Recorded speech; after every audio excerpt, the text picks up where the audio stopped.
This video will walk you through making a decision on which of the files you should use for the explanation phase of your teaching based on your classroom environment. There are several ways you can use the 5e lesson materials in the explanation phase. And just a quick reminder that the explanation phase is when you want to be clearing up misconceptions and ensuring that students are getting the correct science content. So the first option, and there are going to be three of them, the first option is a good fit when you have a traditional science classroom with the ability to use hands-on materials. In that case, you would use the standard version or the standard presentation and the paper I&B templates. So let me pull up this standard version here. I've already got it open.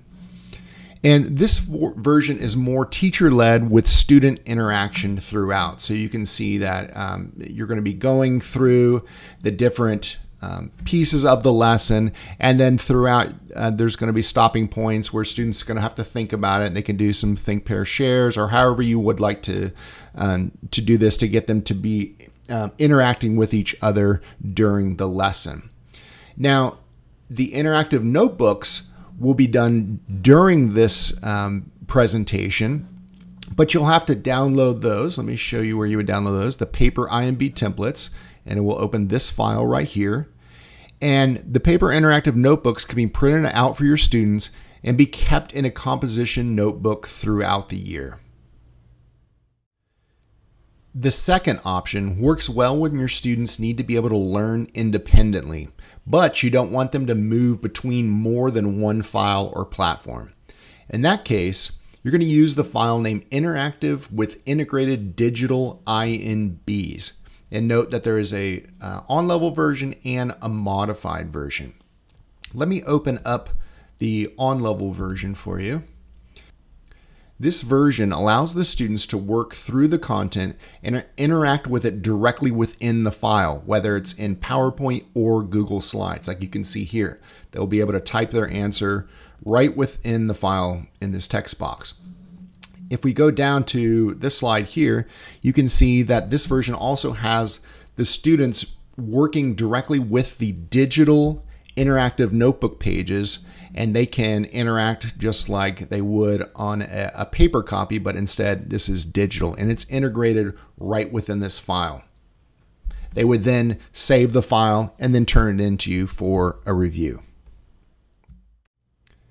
A third option is when your students need to be able to learn independently, but are comfortable moving between files and/or platforms.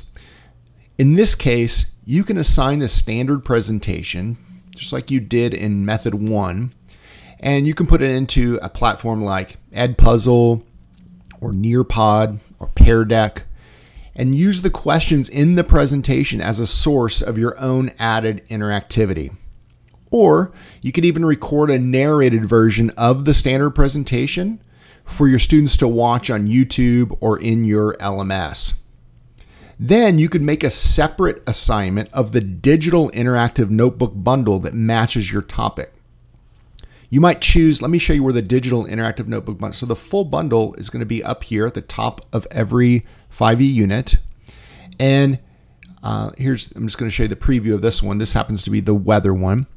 So you can decide to just give them the convection current interactive notebooks, digital and interactive notebooks, or you could keep this whole weather digital I&B as a file that they use progressively through the entire unit. It's your decision.